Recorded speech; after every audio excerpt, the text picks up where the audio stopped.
Hi, this is Michael Buffer, and welcome to the BoxHard Podcast. Hello, everyone. This is Mikey Garcia. Yo, it's your boy, the odd guy himself, Malik King Scott. Hi, I'm Charlie Edwards. This is Fast Eddie Chambers, and you're listening to the BoxHard Podcast with my main man, Joey Coastman. Hello everybody and welcome to episode 158 of the BoxHard Podcast. I'm your host, Mr. Joey Coastman. I'm joined this week by IFL TV's Umar Ahmed. Umar, welcome back on the show. You was on once before, like I say, and welcome once again. Great to be back on. Always a pleasure. Hey, the pleasure is mine, my friend. It truly is. Let's start with the review part of the show. We're going to start at the Fantasy Springs Casino in Indio, California. This bill took place last Thursday, so a little while ago now. A couple fights to mention, really, maybe just the one here. Jason Quigley remained undefeated. He's now 15-0, a successful defense of his NABF middleweight title against Freddie Hernandez. The bout ended up going the full distance, 10 rounds unanimously, like I say, in favour of Quigley. He did pick up a cut in round 4 that was caused by an accidental head clash, and I think also a cut on the right eye, so both eyes cut there. I think the right eye, I think, was done in round 7. Also, Hernandez was cut himself from another head clash in the 7th round, so a little bit messy there for Quigley.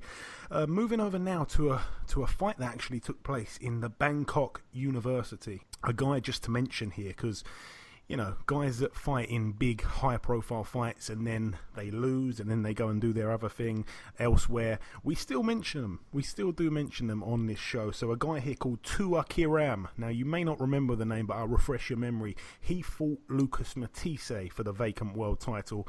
Obviously, I think he was winning the fight, and then Matisse found this really odd-looking punch and ended up stopping Kiram, who was beautifully undefeated. 38-0, I believe he was.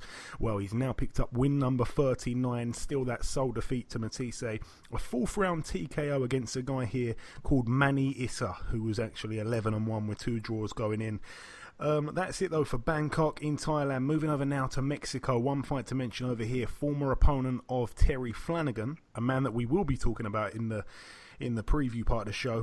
Jose Zepeda, he picked up win number 30. His one loss came to Terry Flanagan, but here he picked up a TKO in the 7th round against Domicio Rondon, who's now 15-5. That's it for Mexico. Moving over now to the Brentwood Center, a card that I was present at. So were you, Umar. So we can talk about this here. We can get our teeth into this. Obviously, Essex, United Kingdom. I'm going to start with Hamza Shiraz, who picked up win number 5, a points win over 4 rounds. He beat his guy who only had one win and 13 losses, so clearly overmatched. But one thing that stood out to me here is Hamza Shiraz is now going under the name of Mohammed Shiraz. That's the first I've seen of that. A good fighter though, Shiraz, Umar. I'm not quite sure how much you've seen of him, but every time I've seen him, I really like the way he fights. I think he's got a good style. Obviously a very tall guy for the weight, but very, very good boxer. Not just a guy with big size, so he can, you know, he's kind of got the advantage. He's a good fighter aside from the size. Yeah, I've seen clips of him on Twitter, etc., but that was the first fight I've seen, a full fight of him, and the first time I've seen him live, obviously. As you say, he looks really composed, very good jab, tall for the weight, 154 pounds, he's massive, 19 years old, so that sort of composure for a 19-year-old is really impressive, and I think he can go a long way under Frank Warren and BT Sport. A good prospect.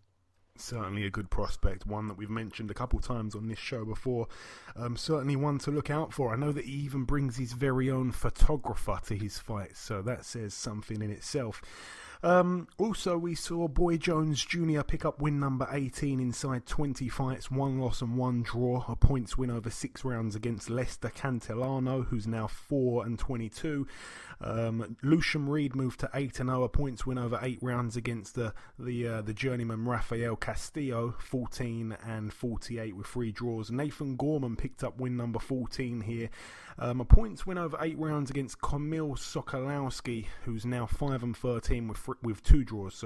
And Once again, Sokolowski, one of the toughest guys. He really is a tough guy. Obviously been in there with the likes of Hughie Fury in an exhibition fight that's not on his record.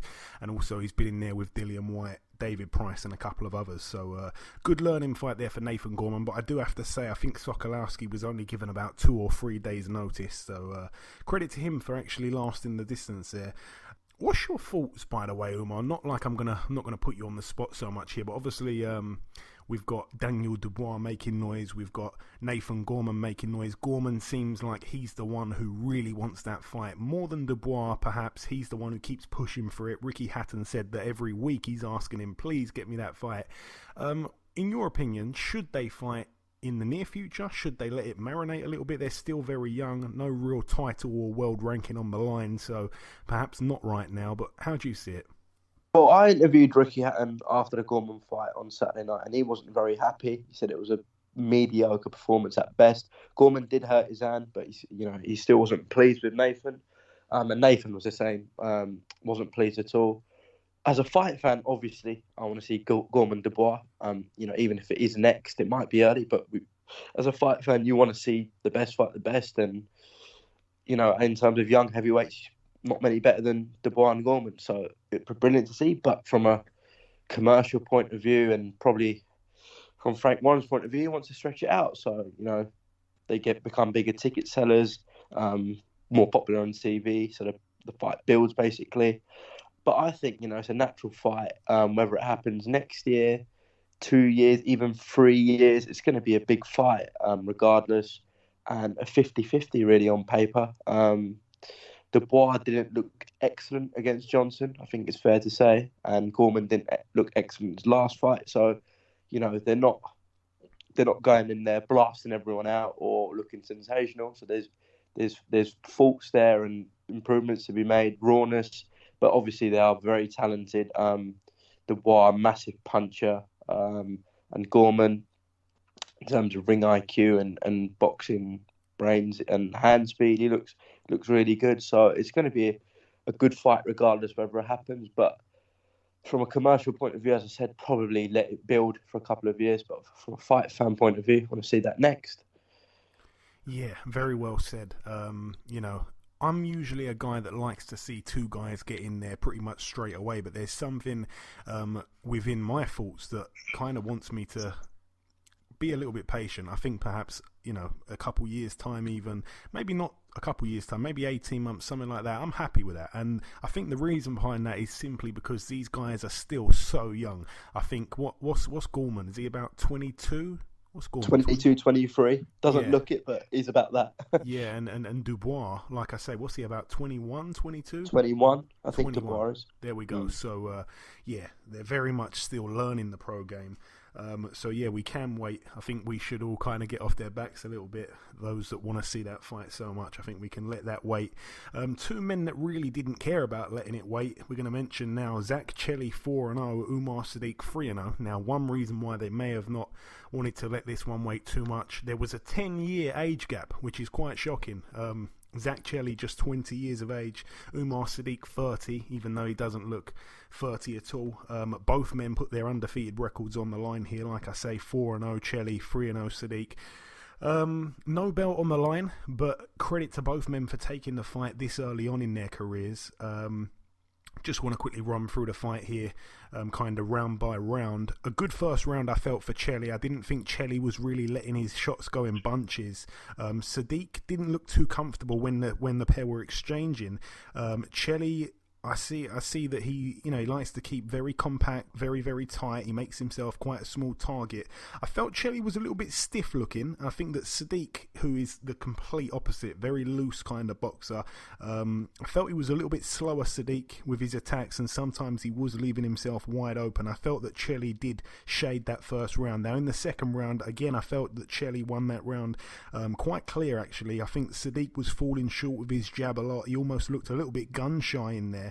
I have said before, I'm a believer in Chelli's power. Chelli was happy to sit back at that point and actually let Sadiq chase him. I think that Sadiq should have probably been the one on the back foot when you actually think about the fight and the 2 guys and the size of them. Sadiq's probably better suited to box off the back foot, but after losing that first round, even though it wasn't a clear round to score, I felt that he was probably fighting with the wrong tactics. He was kind of chasing Chelly around the ring, and Chelly was happy, like I say, to sit back.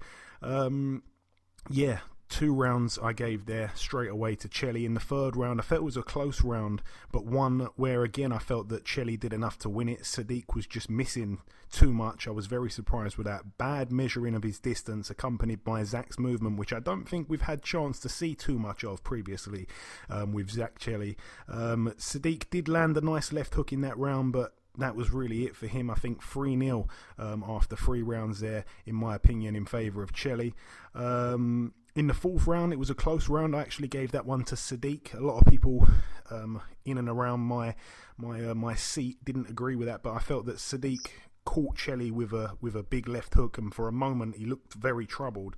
But he came back with a beautiful attack himself, actually, Chelly, to his credit, and he did land a few big shots on Sadiq. A great response from Chelly, but for me, not enough to win that round. The fifth round, certainly a great round. Chelly looked to be tiring. Sadiq, we all kind of felt was better conditioned. He's in phenomenal shape. Sadiq started very well, but Chelly actually finished well in that round. I actually gave that one to Chelly, but a very close round, very difficult one to score. And at that point already, I needed Sadiq to win everything, just to get a draw, actually, going into the 6th round. So I had it 4-1 to Chelly. Now, going into the 6th round, just when, for me, Umar needed everything, he got put down. A nice 10-8 round. That was, at that point, no real way back for me, for Sadiq there. A beautiful overhand right, really well timed from Chelly. Umar did get back up, and I didn't think Chelly should go for the knockout, and he didn't really, which was probably because he landed a big shot pretty much as soon as Sadiq got up. He landed a good shot on him, and Sadiq took it really well with no problem, so he showed some good recovery skills there.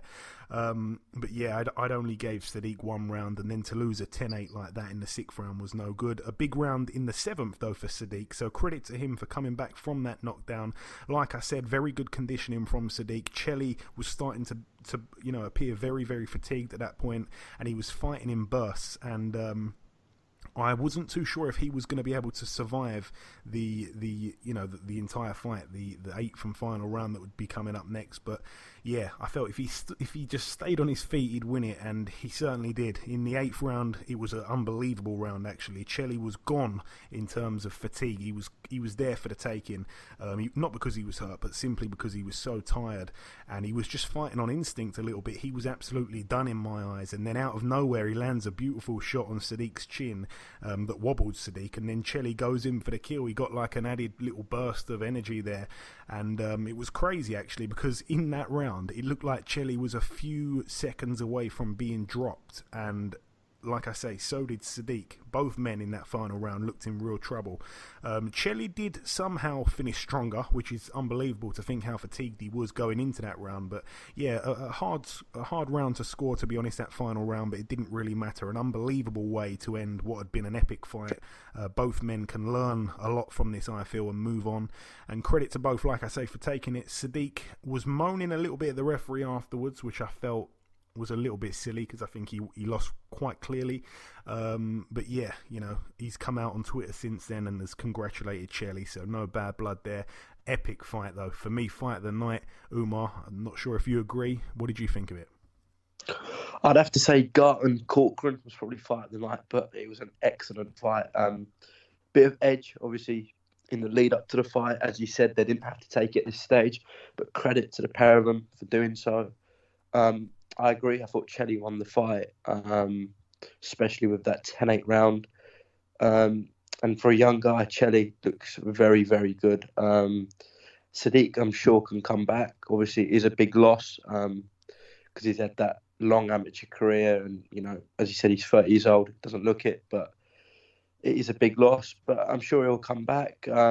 He wants the rematch. Whether Chelly will give it to him next, I don't know. It's been announced that Zach Parker will be facing Darryl Williams for the vacant British title. And I'd love the winner to fight Zach Chelly. That fight will be on the Josh Taylor undercard of the WBSS in Glasgow. And yeah, as I said, I'd love the winner to fight Zach Chelli. I think that'd be a great fight.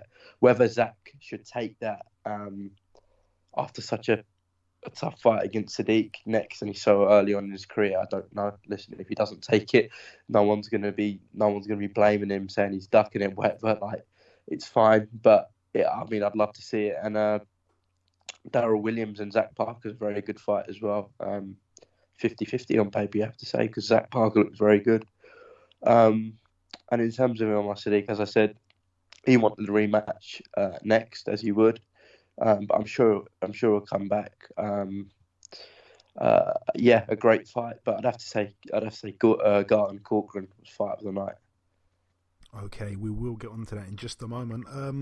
Talking about the predictions, last week we, me, Ayaz, and the listeners. No, sorry, me and Ayaz both went with Sadiq to win that fight on points. The listeners actually went with Chelli by knockout, which did look like it could happen a couple times during the fight, but no one got that one right. And just to save a bit of time here, we had 4 fights to predict on last weekend. I gave my picks, Ayaz gave his, and the listeners gave theirs. Absolutely no one got anything right, so no movement at all on the prediction league there. But yeah, getting back to that Brentwood card, Bradley Skeet, he picked up win number 28 inside 30 fights. Obviously 2 losses there. A knockout in the 3rd round against Fernando Valencia, 8-6, going in now 8-7. Very, very good to see Skeet back in the ring. He looked very sharp, a good knockdown in the 2nd round. I think he's the first man to knock his man down, let alone end up stopping him. So a little bit of a statement made there. Skeet was boxing very well, though. During the fight, he was hitting and not being hit. I think that Valencia was actually saved by the bell a little bit in the 2nd round. And then, like I say, in the 3rd round, Skeet landed a beautiful shot that stunned his man, and then he jumped all over him. And the referee, I felt, stepped in a little bit too quickly, but Valencia did end up going down a second or two after the referee jumped in, so a little bit of a delayed reaction. The referee seemed to see it before anyone else, so perhaps a good decision, to be honest. Yeah, but statement made a little bit. Like I said, that guy had never been stopped, and Ski isn't really known as the biggest banger, but he's managed to put his man away. So brilliant stuff for him. He's back. Moving up the card once again, Joe Mullender picked up win number 11 with 2 losses. A TKO in 7 rounds against Ben Caps, who is now 15-5 with 2 draws. A good fight while it lasted. Joe Mullender, certainly, he kind of likes to abandon all his boxing skills and just have a complete tear up, and he is a fan-friendly fighter, and I've seen him a few times now, and that's just the way he fights. He likes to go to war, and there was a few guys on this card that like to go to war. Like I say, Garton and Corcoran, I was saying it all before the fight. There's no way that fight can't be a brilliant fight, just knowing the 2 styles. Let's talk about that, actually. Garton and Corcoran here, Umar. Garton ended up getting the win, a TKO in the 11th round. It was obviously for the vacant British welterweight title, a belt that was vacated by Skeet, in an attempt to really pass the belt over to his gym mate Garton without actually fighting him, which ended up playing out perfectly in the iBox gym's eyes, if you like. So another win here for Garton, 23-1 with 1 draw, and a very tough loss for Corcoran. Obviously the 2 losses before came to Jeff Horn at world title level and to Liam Williams, who I still think is a potential future world champion. So a little bit of a tough loss to take at this level for Corcoran, who I had quite a clear favourite actually going in. Yeah, lots of people were picking Corcoran. He was the favourite going in with all his experience fighting for a world title before, etc. But as you said, Garton and Skeet very good mates, and Garton was always sort of in the shadow of Bradley Skeet, but obviously Bradley vacated and fought in Spain. And yeah, so pleased for Johnny Garton. It was a brilliant fight, one of the best fights I've seen live from ringside. Maybe the best, actually, from ringside I've seen. It was a brilliant fight. Non-stop action, blood, sweat, tears, had everything. Shame about what happened outside the ring during that fight. I'm sure you'll talk about that. But, yeah, brilliant fight. And a fight I really want to see is Garton v Chris Conger. I think that would be an excellent fight. But, yeah, congratulations to Johnny Garton for winning the British title. After I interviewed him, he was like, it's a dream come true. People saying that they think he'd never win a Southern Area title. let alone a British title. So well done to him, and the celebrations after the ring were brilliant as well. Bradley Skeet had a bit of his blood, had a bit of Garton's blood on him. It was a brilliant fight, and as I said, one of the best I've seen live from ringside. And once again, well done to Johnny Garton. Yeah, Bradley Skeet's head literally looked like a newborn baby. Actually, he was covered in blood, not just a little bit. But to be honest, Umar, I'm gonna do this fight a little bit of a disservice, really, because I didn't see much of the fight, believe it or not. Because, like you mentioned, there was about 100 fights going on right behind me. But yeah, I'm not going to go into all that too much. So, just from my point of view, from what I did see of the fight, I mean, the atmosphere, aside from all the silly stuff that was going on in close proximity to my seat, the atmosphere was just unbelievable. I didn't really think the Brentwood Centre had that atmosphere in it, to be honest, but I did see the atmosphere, and it was quite unbelievable. I felt that the cut on Garton's head was so horrific that I just couldn't believe that they were letting him carry on with it, and credit to him for fighting through that to end up getting the stoppage. And Corcoran's a tough character, as we know, but yeah, both men were very, very tired in the latter part of the fight. I think Corcoran, to be honest, is the stronger of the two. I felt that he was kind of pushing Garton a little bit, and then, like I say, Corcoran, I'd probably say is even the smarter boxer, but Garton, the willpower and the drive and the determination and just, wanting to win that British belt, he just had that something extra, and he's a tough, rugged warrior. He truly is. And all he knows is war as well. Like I say, whenever I've seen Garton fight, it's never a boring fight. He likes to have a tear-up, just like I say about Joe Mullender. This had a few warriors on the bill, and Garton certainly is one of the front runners for British warriors in terms of all the boxers that we've got. But yeah, Corcoran was absolutely done, to be honest. Completely exhausted. I felt that it looked a little bit premature, the stoppage, but I couldn't really argue with it. I don't think he could have gone another round. He was absolutely done, Corcoran. So a very tough fight, and like I say, credit to Garton for fighting through that horrific gash, and then obviously lifting the title. But yeah, sad to see Corcoran not last the distance there. That's a very tough loss for him. And finally, the Anthony Yarde versus Walter Sequeira fight. Now, Yarde proceeded to 17-0, still undefeated. Another defence of his WBO Intercontinental Light Heavyweight title here. The European belt wasn't on the line, obviously, because this guy was from Argentina. A TKO in the 4th round for Anthony Yarde. I mean, immediately you could see that Yarde was absolutely huge standing next to his opponent. I felt that the first round was quite a slow round. Yarde wasn't really stepping on the gas. He was being very patient, almost too patient. Yarde did fall short with his straight right hand a lot in the first round, which I was quite surprised about.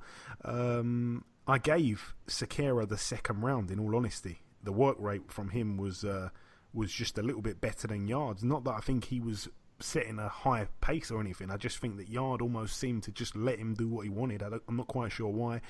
Yarde seemed to just be carrying him a few rounds for some reason, and perhaps maybe letting him tire himself out. I was quite pleased to see good defence from Yarde. It seemed like he was kind of showing us more, or just practicing a little bit in front of everyone, which obviously not everyone's a big fan of that, but I saw great defence from Yarde, which we haven't always seen. And a lot of people don't really give him enough credit for that, in my opinion. He seemed extremely comfortable whenever we've seen him in the ring, and this was no different really.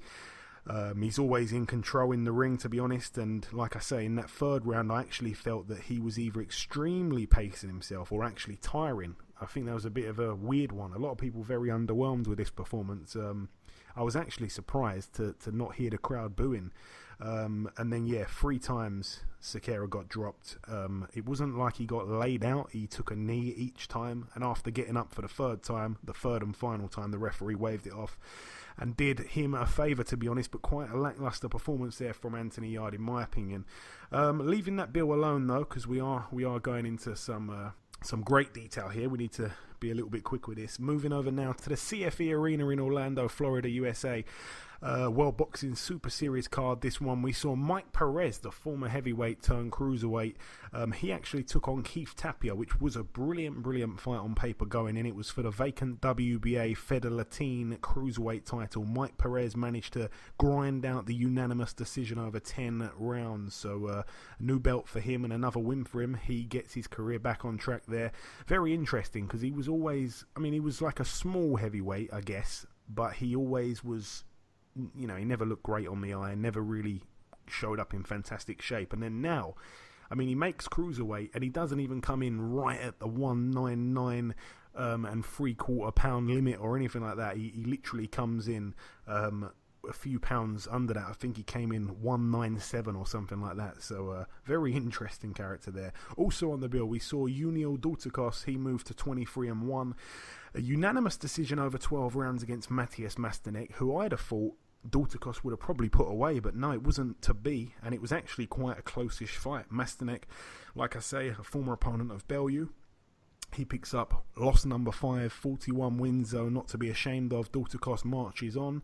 We also saw Emmanuel Rodriguez, the man that came over here and won the title against Paul Butler. He moved to 19-0, a successful defence of his IBF World Bantamweight title against the previously undefeated Jason Maloney, 17-0, now 17-1. That's the twin brother of Andrew Maloney.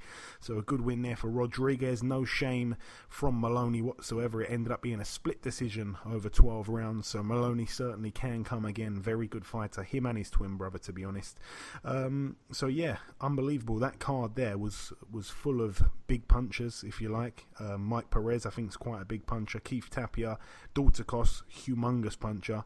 The Maloney and Rodriguez fight, not so much, but every single fight of note on that bill went the distance, so quite surprising there.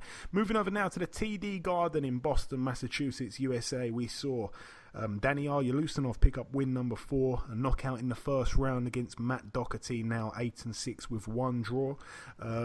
Scott Quigg got a TKO in the second round against his man Mario Briones. I was expecting that, to be honest. Briones, whenever he really has stepped up to the top level, he's lost, and in most cases been knocked out when he's really fought top opposition. So he was denied his 30th win there. His record now 29-8 with 2 draws. Scott Quigg 35-2 with 2 draws.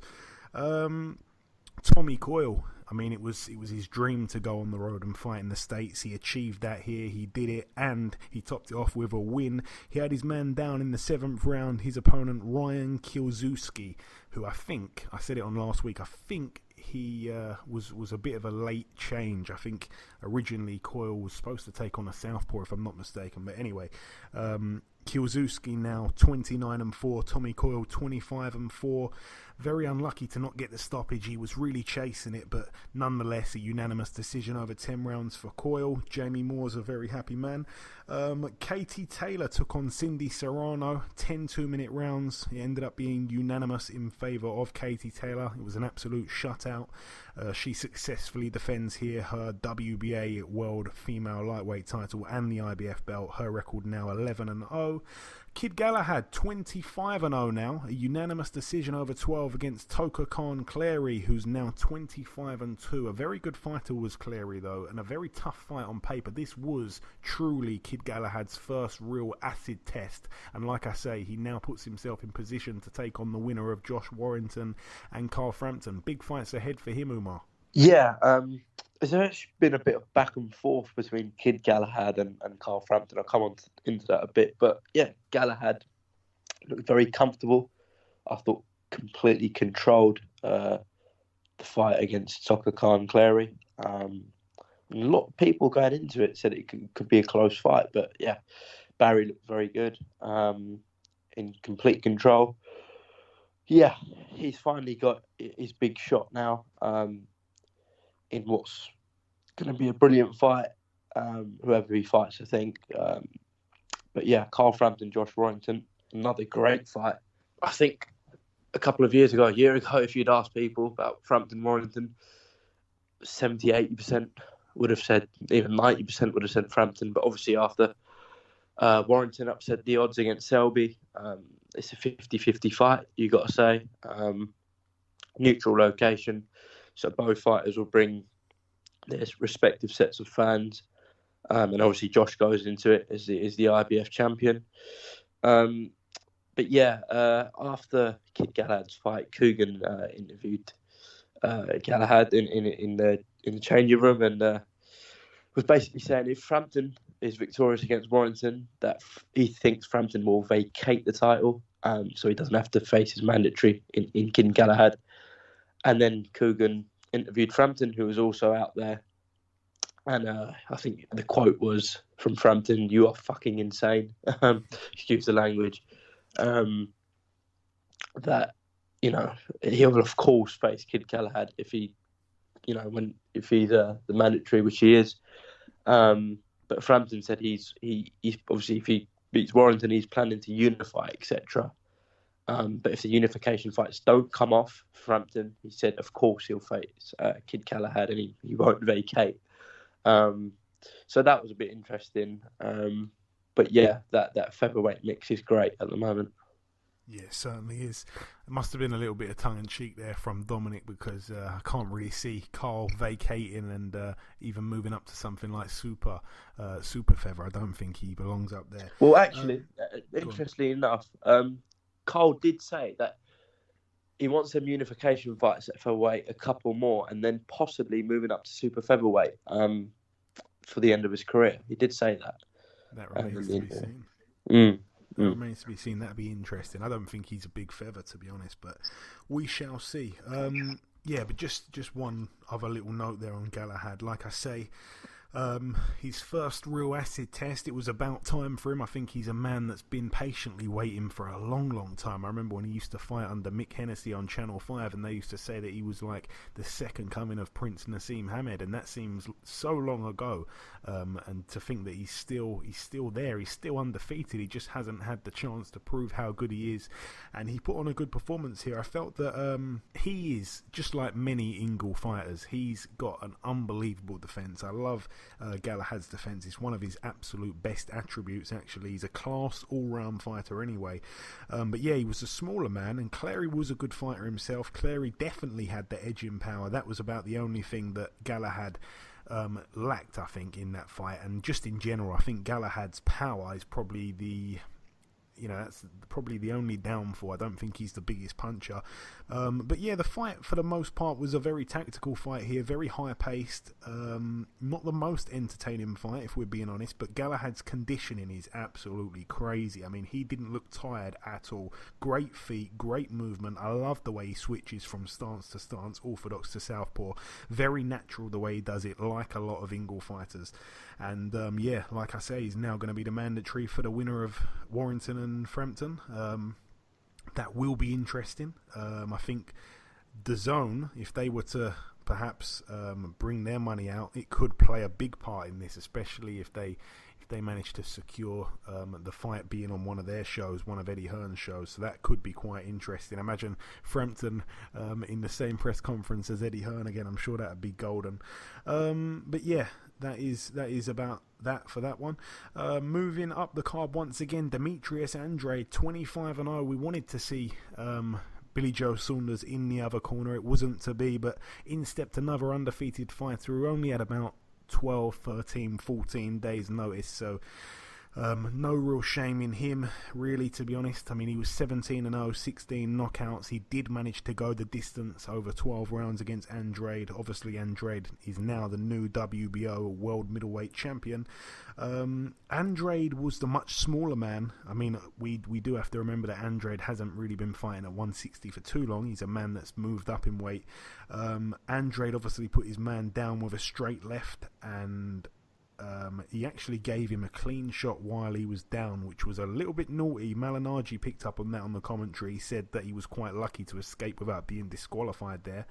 But a good round, like I say, in that first for Andrade. In the second round, I gave it to Andrade once again. In the third, a beautiful left hook from Andrade that floored Carlton Dokwa. Andrade actually ducked Carlton Dokwa's right hand. He slipped it and moved his feet into position as the pair both turned back around at each other, kind of thing. And Andrade had a left hand waiting for Carlton Dokwa. Beautiful little move there. Real excellent stuff from him. he jumped up on the top rope celebrating because he thought it was probably over, but Carlton Dokwa got up and continued to his credit. Like I say, in the 4th round, down went Carlton Dokwa once again. It was a straight shot this time. Beautiful move from Andrade once again. And then later in the round, Andrade put his man down once again with a left hand. Time and time again, Andrade would just catch his man coming in. He'd take a step out, then a step back in with the big overhand left, and he seemed to not really be able to miss Carlton Dokwa with it. In the 5th round, I felt that Demetrius actually probably took a round off there. In the 6th round, Andrade once again took his foot off the gas. I still think that he probably did enough to win that round. In the 7th round, Andrade had a great round, who seemed to be showing this guy a little bit more respect now, actually. And the guy, like I say, to his credit, he'd been down 3 or 4 times at this point, and he was still fighting on with belief. In the 8th round, Andrade won that round for me. I felt that the corner should probably be considering pulling their man out at that point. He needed a knockout, and he didn't come close to getting a knockout all night, and Andrade was just controlling the fight. He was so comfortable in there.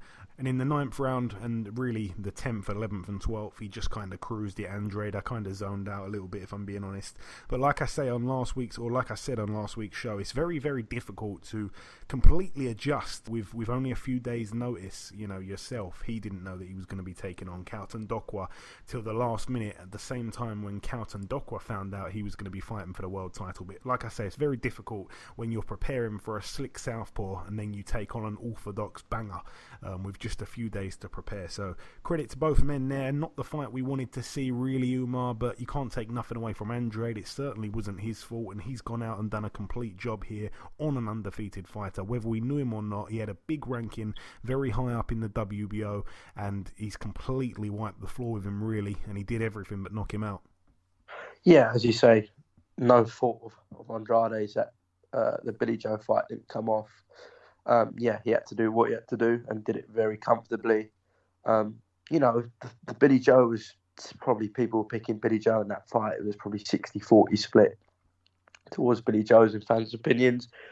So that would have added a bit of extra pressure on Andrade because, change of opponent, etc. The people would have expected him to do a job, which he did do in the end. But it wasn't like it was a completely easy fight or whatever.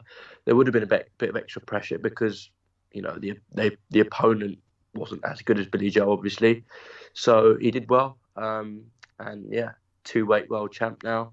A fight with Jacobs could be brilliant if he beats Derevyanchenko, which is this Saturday actually. But I would love to see the Billy Joe fight still, if that can happen. I think Andrade, Billy Joe, great fighter. It's the one I want to see. Yeah, we all do. We all certainly echo that. A friend of the show, Andrade, a man that was on a few weeks ago before this fight. Well, at the time, he actually thought he was taking on Saunders, but still a good interview nonetheless. And he reminded us that the Danny Jacobs fight is one that can happen. And he also reminded us that the pair met as amateurs and Andrade got the win. So he liked telling me that one. Moving up the card for the last time here, the final fight to mention on this bill.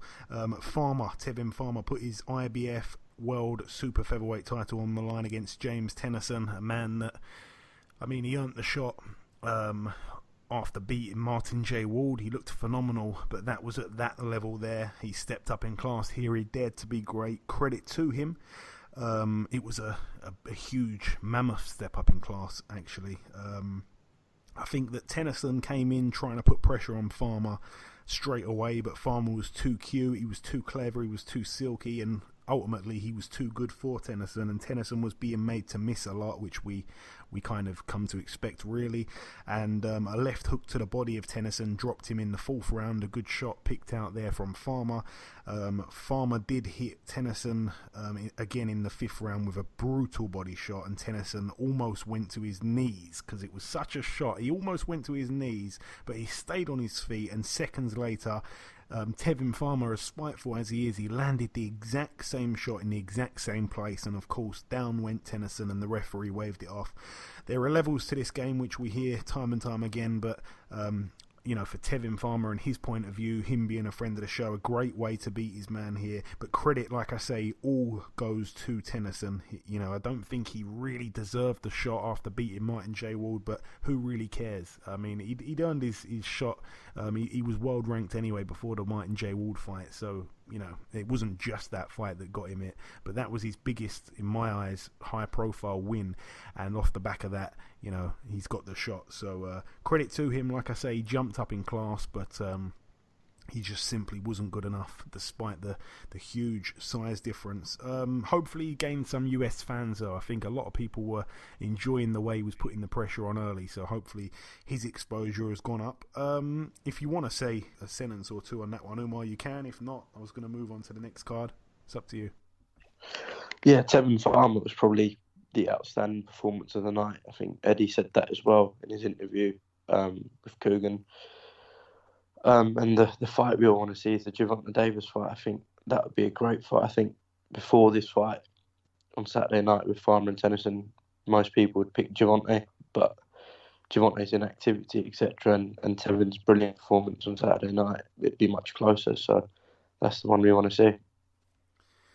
Very well said. And moving over now to the final card to mention, just one fight that happened over here to mention at the Park Theatre in Las Vegas, Nevada. This bill was shown on Box Nation.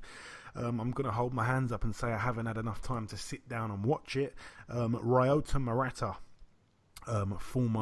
former very good amateur and obviously world champion. He's now a former world champion because he went into this fight with a record of 14-1. The one loss was to Hassan Andam, in which he avenged, and he also brought his world title in this fight here, his WBA world middleweight crown. He lost it to Rob Brandt, 23-1, going in now 24-1. A unanimous decision to Rob Brandt. Quite a clear winner from what I've heard. Rob Brandt, for those that may remember, he's the guy that entered the World Boxing Super Series Super Middleweight tournament. Now, the weird thing is, he was the sole American participant in this tournament when it happened the first time around, the World Boxing Super Series.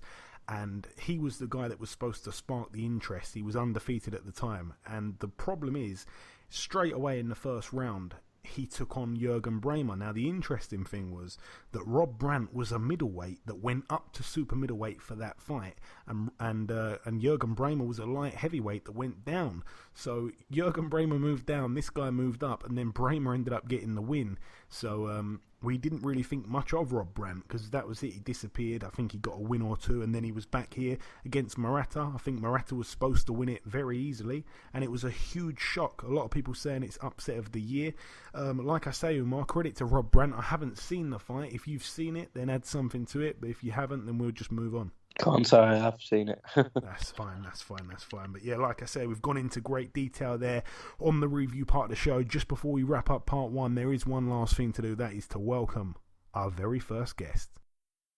Ladies and gentlemen, please welcome the former British light heavyweight champion. It's, of course, Mr. Frank Buglioni. Frank, welcome back on the show. It's been a little while. Thanks, Joey. No, good to be back.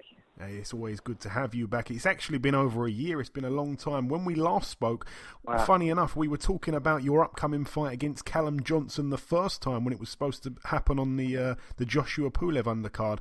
It has been a long time, but like I say, in that time, obviously, you fought a very brave Craig Richards. You lost to Johnson. You've bounced back since with a win over Emmanuel Fozu. How's things going with you right now, Frank, firstly? Yeah, I'm in a very good place, mentally and physically. I've obviously got my next opponent and date lined up, so no, I'm feeling very good and very optimistic. And I want to ask you a little bit of a pointless but kind of interesting question at the same time. Now, right before the Callum Johnson fight, you were offered a fight against, I believe it was Kovalev and Andre Ward, which you turned down for good reason. Yeah. And you were also obviously in a position to fight Callum Johnson, which you did, and then Callum Johnson upset the odds, and frankly, no one thought that he would win the fight in the first round. Obviously, a first round stoppage looks like the worst way to lose a fight, but you knowing yourself, and you knowing that you would have been up against it, against a Kovalev, against a Ward, if you could go back in time, Frank, would you have rather just vacated the British and went and had that fight? Because chances of them getting you in a round would be quite slim. Yeah, but hindsight's a wonderful thing, and you know what? True. I wouldn't change anything because the way I feel that my boxing has improved fight upon fight.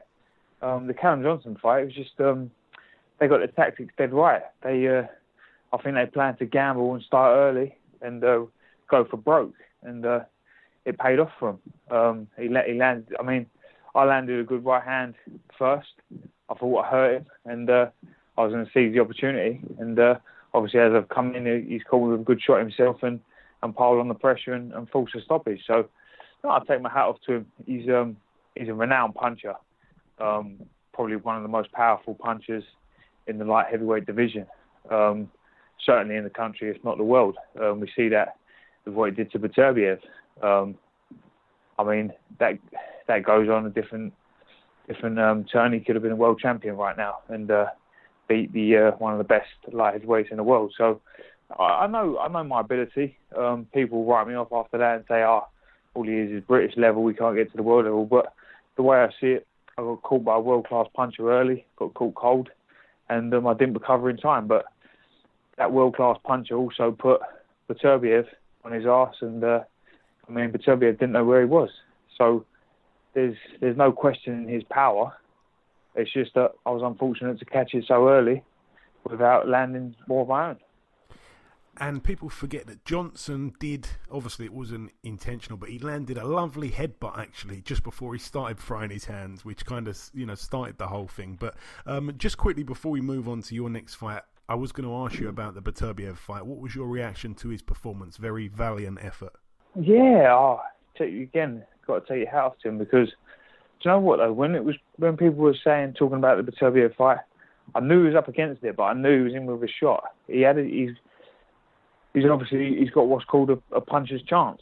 When you can punch that hard, then you have potential to upset the odds in any fight. But that being said, I'd relish the opportunity to have a rematch, and I know that I would set the record straight. But he's certainly he's got to be respected and he's got to be admired for how he's come back after adversity and shown his true fighting spirit. Yeah, he certainly has, and he's got a cool story actually. The whole father thing and all the rest of that. But on to the next one for you now, Frank. You're fighting Fanlong Meng, who obviously isn't a well-known name to non-hardcore boxing fans, I'd like to call him. But this guy is no joke. He's 6'2". He's a southpaw. He was a good amateur. He's a former Olympian. But as a professional, this is certainly his big test. This is a big step up for him. Is there anything else that we know about him, Frank? He was obviously an Olympian. He was a well-decorated amateur. So he's a decent fighter. But as you say, this is his acid test, and he's not going to come through it. He hasn't mixed with the caliber of opponents that I've mixed with, and he certainly hasn't mixed with the caliber of opponent that I present. So the other thing is I'm very, very good against taller opponents. My record against taller opponents is a flawless one, and in the amateurs or the pros, I've always performed well against guys that are taller than me. So, there's a lot of advantages I've got going into the fight, and I'll be looking to exploit them. You say there that you've got a good record against taller guys. You've also got a good record against southpaws. You've only fought 2 of them, but do you know how you got on with both of those guys? Yeah, stopped them both in the first round. There we go. There was also another fellow that was a switcher, Joe Ray, and I stopped him in 2 rounds. So, southpaws, they suit my style.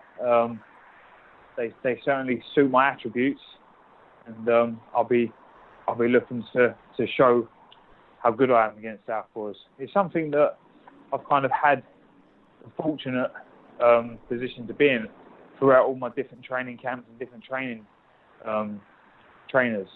So with Mark Tibbs, I was sparring Billy Joe Saunders, Freddie Turner. We had plenty of good southpaws down at the TKO gym I used to work with. Then obviously that prior to that in the amateurs, on the Olympic team, I had Fred Evans. I had some very good amateur southpaws I used to spar regularly against. Then when I went to Ireland, I had a couple of very good southpaws in the gym, and then there was also Ward that used to come in for regular sparring, the standout amateur. And then, as I say, I've had great Southpaw sparring this camp against the likes of James Begau, Waddy Camacho, Darius Seth, George Crotty, some top amateur boys as well. So I've had plenty of good Southpaw experience over the years. Excellent. Now, I want to ask you also, Frank, what was actually your reason for taking this fight? Because, like you say there, I mean, the Callum Johnson fight couldn't have been done this soon, obviously, but the other guys out there, like your Hosea Burtons, like perhaps an Anthony Yarde, even though there seems to be many roadblocks. I mean, I'd have thought there were surely bigger fights to be made in the UK in terms of interest rather than this guy. I could be wrong. Yeah, well, do you know what? I was milling around thinking, what about domestically? But do you know what? No one domestically has anything real to offer, and I think the Anthony Yarde thing, it's a lot of talk and not a lot of action. And for me, I thought, you know what? I'll go away. I'll go and win a belt in my own right. I'll go fight away from home and take care of business. And then I come back and I've got something to offer then. So the financial implications will be a lot more on my side once I've won this fight. And like we say, the fight is set for November the 24th in Monte Carlo. It is for the IBF Intercontinental strap, so hopefully, like you say, a win there will open the door for a bigger fight down the line. I'll have a top 10 world ranking with the IBF, and it puts me in the kind of in the eyes of the governing bodies and the contenders. So it's a very good stepping stone for me. Absolutely. And Frank, I want to get your opinion on a couple of other things that are happening kind of in and around your weight class. If I can, I want to kind of get your opinion on who you'd say is like the best kind of fighters at light heavyweight domestically. If you take yourself out of the equation, it leaves a real talent pool. I mean, you've got the likes of Callum Johnson, you've got the likes of Yarde, Burton, Buatsi, Jake Ball, Craig Richards. We've got to throw Miles Shinkwin in there, of course, as well. Of course. Who are your top five if you can go for them? Well, at the moment, on current form, you've got to say Callum Johnson's the top. Yeah. Then I'd go Jose Burton. I respect Jose Burton. I think he's a very skillful fighter. I think he's got great natural advantages, his height and his range, and he can certainly punch. And then I think it's out of Buatsi and Yarde probably that takes the third spot here. So one of those guys would be number 3, and one would be number 4. I mean, you probably have to say with the experience, it'd be Yarde, but looking at the way Buatsi's going about his business, then I think it's a very close one. My gym mate Miles Shinkwin, he's doing really well, and he continues to impress in the gym, and he's improving every camp. But he just needs to get himself a good quality win and get himself back into the title contention. Yeah, for sure. I feel like he's kind of underrated a lot of the time. He's been very unlucky, Miles Shinkwin. But Frank, just before we let you go, is there anything else that you want to say at all to our listeners just before we let you go? Well, I'm gonna put on a very good clinical performance November 24th in Monaco. So yeah, enjoy that one, and I'll be in some big fights in 2019. So thanks for the support, and I look forward to being part of some massive dust-ups in the future. Hey, we always wish you the absolute best. Like I say, listen, Frank, it's always a pleasure catching up with you. Like I say, 24th of November, Monte Carlo. I wish you absolutely all the best, and we shall catch up sometime after. We won't leave it another year. That's it, Jerry, top man. Thanks very much. Okay, now it's time for part 2 on this week's show. This part usually is the news part, but I'm just going to round up a few little bits of news at the very end of the show. So we will get into that at the very end of the show. But firstly, let's start here with the preview part of the show. We're going to start in a place called Salé du Mont d'Or, which is a very bad French way of saying what this venue's called. We've got one fight to mention over here. It's gone under the radar, and that's what we do best on this show. We like to dig up the fights that have gone under the radar. So here we go. In France, Ilunga Makabu, former opponent of Tony Bellew, the brother of Martin Okolie, who obviously lost the other week to Michael Hunter. Makabu 22-2. He's in an 8-rounder, very randomly, against a guy called Tata Aduashvili, who has a record of 26 wins, 24 losses and 3 draws. No idea what the Congolese man's doing in France, but we don't question it. Moving over now, though, to York Hall, Bethnal Green. This one happening on Friday. A few fights to mention on the undercard. It's a shame, but Rosanna Cox, the lady, the New Zealand native, was supposed to be making her debut here, but unfortunately that fight has fell through due to some kind of delay with getting her license. Hopefully she shall be making her debut before the year is out. But we also have on this bill Johnny Coyle, 19-0 with 1 draw. He takes on Angel Emilov, who's 8-22. Another kind of keep busy fight, I guess, for Johnny Coyle. A good fighter, though. I believe in Johnny Coyle. Also, we have Dan Aziz, 5-0, taking on Philip Cote, 32-13 with 2 draws. Cote fought someone not that long ago. I can't remember who it was, but he fought someone not that long ago. That's a big step up there for Dan Aziz. I've got to check that one out. But just while I do that, Michael McKinson, Umar, 14-0, taking on Sammy McNess, 10-1 for the WBC International Silver welterweight title. McKinson the champion, but certainly a 50-50 fight, this one. Yeah, 100%. It's a brilliant fight. The whole card's very good, actually. But yeah, that's a great fight. Sammy McNess, obviously, suffering that loss to Cena Byfield, but it's come back well. I think, when was the last time he was out? That MCK show in Brentwood about a month ago, and he looked very good. He's happy under Gary Logan. So yeah, it should be a very good fight, and that whole bill was actually very good. As you said, Dan Aziz fighting Cote, who fought Jake Bull recently. I think that might be the person you're referring to. Yes, yeah. So it's a good bill, yeah. Yeah, the thing about Cote, I'm just looking at his record right now. As you mentioned there, Jake Bull, I mean, he's been in there with some crazy level of competition. I mean, he's been in there with Isaac Ekpo. He's been in there with Habib Ahmed, who recently fought for the WBO super middleweight world title against Gilberto Ramirez. He really has mixed it with some people, and now he's getting in with Dan Aziz. And the one thing about Cote is he can certainly punch, so that one is a real step up for him. You mentioned there the McKinson and McNess fight. I'm going to move up the bill once again. We have Sonny Edwards, 8-0. He puts his WBO European super flyweight strap on the line against Ryan Farag, 19-3. Another huge step up here for a prospect. I mean, Sonny Edwards, he... we look at this guy, obviously the brother of Charlie. We look at his amateur career, a good fighter, very, very good boxer. And Ryan Farag, a man who has only really lost to top guys. I mean, he lost to Lee Haskins, which was in a prize fighter, a 3-round fight, which you can't take much. You can't take much from, really. Obviously, Lee Haskins went on to become a world champion. He then lost at European level. I don't think there's too much shame in that, for the proper EBU title.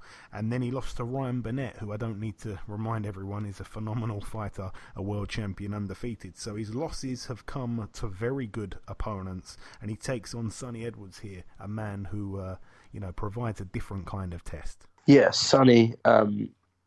hasn't really had that marquee name yet on his record. I think if he does go and beat Farag and defend his title successfully, that'll be a huge step up and a big statement from Sonny. There's a bit of bad blood between them two as well, quite a lot actually. Sonny seems to get in a bit of ag with quite a lot of people, but there's edge to this one. And yeah, as I say, if Sonny does come through on Friday night, that will be a big win for him. It certainly will be. And talking about Sonny Edwards having ag with people, he's actually not best pleased with me right now, but I won't go into that situation. I'm not his best friend at the minute, but despite all that, I'm picking him to win on points on the prediction league this week. Ayaz is going with Edwards to win on points also, and the listeners are going with Edwards by knockout, so that could be quite interesting. But we're all in Edwards' corner in terms of the predictions, not nothing personal, of course. Moving over now, though, to the Arena Armik in Sofia, Bulgaria. We have... I'm going to start with the undercard here, actually. We've got Savannah Marshall, 3-0. She takes on a lady that's undefeated, 4-0, called Yanina Orozco. 10 2-minute rounds there. We also have the younger brother of Kubrat Pulev, his name Tavel Pulev, 11-0. I think he's about 36 years of age though, so he's not too young. He's in a 12-rounder against Leonardo Bruzezi, who's 19-5. Bogdan Dinu, 18-0, takes on Tom Little. I almost didn't see that one. That's a 10-rounder there. Tom Little, 10-6. And the main event here, Kubrat Pulev, 25-1. And obviously, in the other corner, our very own Hughie Fury, 21-1. I know that there's a lot of shows this weekend. Umar, obviously, the one in York Hall, a few in America. I'm guessing the IFL are not sending anyone out there to Bulgaria for this one. No, Coogan is actually flying out oh, wow. to Bulgaria. Credit to him. And we'll cover that. So I'll be doing the Copperbox show while he'll be in Sofia, Bulgaria. Yeah. Shout out to Coogan putting his air miles in. The fight itself, I mean, I'm not going to go into it too much, but I just think this fight could potentially be a little bit hard to watch. And I say that because it's the heavyweight division, so people expect fireworks, people expect big knockouts. I'm not saying that the fight can't end in knockouts, but I just think that Hughie Fury, he possesses such a fantastic jab. I think his power is a little bit underrated, to be honest with you. I think he punches harder than people give him credit for, just because he wasn't blowing away everyone like Anthony Joshua was in the same fashion. People kind of sleep on his power, I think. Kubrat Pulev, another man who possesses a wicked jab. I remember him wobbling Vladimir Klitschko with a jab in like the first few seconds of their clash. A brilliant fight, this one. Like I say, it's gone under the radar, so I feel a little bit sad for Hughie, because I think he deserves a lot more credit than what he's being given. His one loss was very questionable, a fight which I actually felt he won. And then, Joseph Parker went his way. He went and got the big fight against Joshua, and Hughie Fury dropped down and took on Sam Sexton. So both men have gone completely different paths, and this is a huge fight for him, but it is on the road, and I think, I'm going to just put this out there, I think Hughie Fury wins on points. I think he's too mobile. I think he's too active for Pulev at this part of his career, but I wouldn't be surprised if Pulev won. And I think if it's close, I don't think the judges are going to do Hughie a favour here. I can just imagine what Peter would be telling him. Peter's going to say, listen, you didn't even get the decision in Manchester when you took on Joseph Parker. So you know that if the judges didn't do you a favour in Manchester, in your backyard, they're not going to do you a favour here. So you need to be on your game. I can imagine the way he's saying it to him. I can just imagine him saying it. I got his voice in my head saying what he'd be saying. And that is the kind of mindset he'll be instilling into Hughie Fury, who, I don't know if anyone's seen him. I think he's had a shave now, but he looked like a caveman. He's been completely locking himself away and getting in shape. So I think I'm expecting a good performance from Hughie. Like I say, I'm not quite sure the fight's going to be fireworks, but I think that Hughie's going to just be so on his game. I think his feet are going to be fantastic. They need to be. And I think he's going to box and move. I don't think he's going to try and mix it up with Pulev, because I think that's probably the wrong tactics, but I think he can box his ears off if he really, turns up with his head screwed on his game. I think he wins with his output. But like I say, if it goes to the cards, I'm not expecting the judges to do him a favour. Very tough fight to go on the road for Umar, but the winner, the winner gets that mandatory slot for AJ. Yeah, I mean, a huge weekend for MTK, obviously with the show on Friday, and then a massive night for them with Hughie in Bulgaria. Hughie, didn't do any harm to himself in that Joseph Parker fight. Taking it at such a young age, fighting for a world title, and I agree. I don't know how you scored it, but I thought he nicked it. Close fight, but I thought he still nicked it. Could have done more. But as you say, if you didn't get the decision in Manchester, it's going to be very tough to get it in Bulgaria. I don't think it ends in knockout. Two very good technical boxers. Pulev is massively underrated. I don't think people realise how good he is. And I think with Hughie Fury, it's the same. I think arguably he's the most underrated British fighter. He said before the Sam Sexton fight that you're going to see a more ruthless Hughie Fury. Now I get Sam Sexton and Joseph Parker are not the same fighter, But the job he did on Sam Sexton was very impressive. You got to realise Sam's been around the game a long time. It was a brilliant performance from Hughie Fury straight after a loss to Joseph Parker, and he's back in right at the top with one of the best heavyweights in the world. Definitely top 10. Pulev travelling to Bulgaria where really no one goes. People have been offered that fight with Pulev before, and no one takes it. But Hughie and Peter Fury have stepped up to the plate. The only concern is I don't think it ends in knockout. And Hughie's going to have to do a huge amount to get the decision, a bit like Tyson did in Düsseldorf. But if it's anything like 8-4 or 7-5 in Hughie's favour, I don't think he'll get it. I really fear for him, but good luck to him. It's on Channel 5, so tune in. Hopefully everyone in Britain gets behind him. He deserves it. Young kid, very nice, tremendous talent, and he's taken 3 really tough fights back-to-back. Parker, Sam Sexton, winning the British, and now Kubrat Pulev in Bulgaria at a chance at Joshua's belt. So best of luck to him. Absolutely. Leaving Bulgaria alone now and moving out to Germany at the Stad Hall in Weissenfels. I think that's, Weissenfels in Saxon-Anhalt.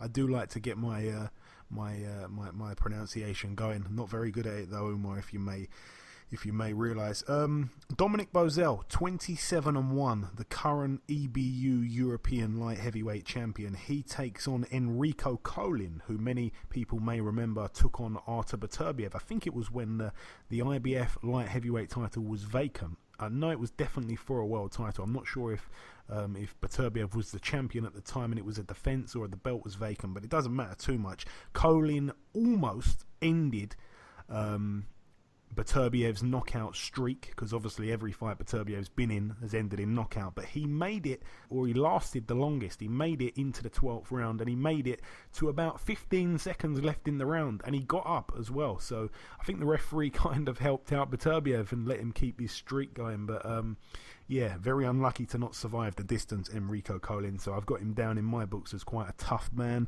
Bozell's not really the biggest puncher, so I'm expecting this one to go to points, but a good fight there for the belt, and we'd love to see Anthony Yarde in the mix with those guys. I think it's a very winnable fight, either guy here for him. Moving out now to Spain at a place called I'm going to really get my pronunciation. You ready for this one, Umar, yeah? I am. Okay, this one is at the Polideportivo Fernando Martin in a place called Fuenlabrada. You've done well there. That's for you. That is for you, Umar. That's my gift to you. We have here Mark Vidal, a guy that many people wouldn't have heard of. His record is 11-1 with 5 draws. Count that, 5 draws. He puts his EBU European featherweight title on the line against former world champion Kiko Martinez. Obviously, we know him, 38-8 with 2 draws. Vidal, you'd think, what's he doing in the ring against a guy like Kiko? Well, Vidal and Kiko fought before, and the fight happened back in May, and it ended up being a technical draw. I think there was a cut or something that opened, so this is a rematch. So a lot of people expecting Kiko to win this one, but like I say, before it ended up being a technical draw after 3 rounds. They had to stop the fight, but this is Kiko's chance to pick up another major belt here, the EBU European featherweight title. Mark Vidal certainly doesn't need another draw. Very unlucky to get 5 in 17 fights. So that's it for Spain. Like I say, we like to dig up the fights that go underneath the radar. Moving over now to the Copperbox Arena.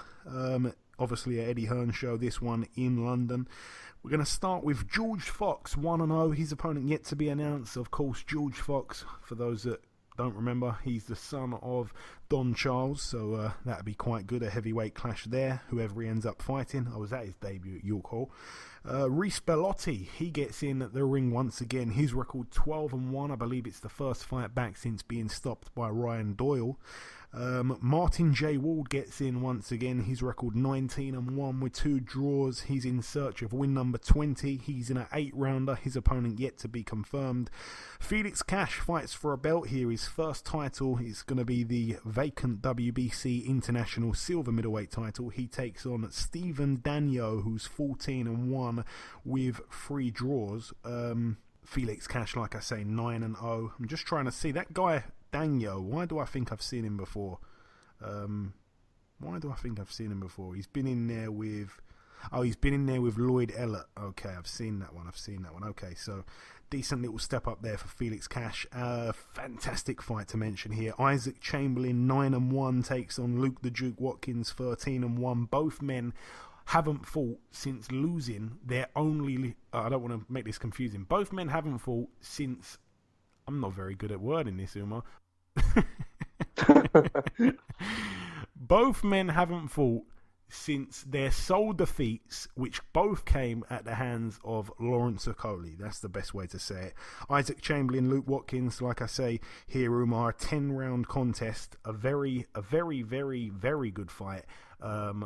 It's a shame that both men have come to this so soon, but a lot of people saying, well, the loser, they're in a terrible place because it'd be 2 losses back to back and the winner goes on to something big. I don't really agree with that. I'm not quite sure the loser is absolutely done, but it is a 50-50 fight, and this is just the first 50-50 of the fights on this bill. This bill is packed with 50-50s. I'm a huge fan of this card. Yeah, it is a brilliant card. I mean, every fight, you wouldn't be surprised if the other person won it. Talking about Chamberlain Watkins there, for me, top 4, top 5, definitely in the top 5 to the cruiserweights in Britain. Obviously, both got a point to prove after the Okolie losses, especially with Isaac, because Watkins was deemed as a close fight with Okolie as well. But if you look at Okolie Chamberlain before that, I think it was 50-50. But if anything, people picking Chamberlain more, and he was obviously really disappointing that night. He'll be the first to admit it, and he's jumped straight back in there.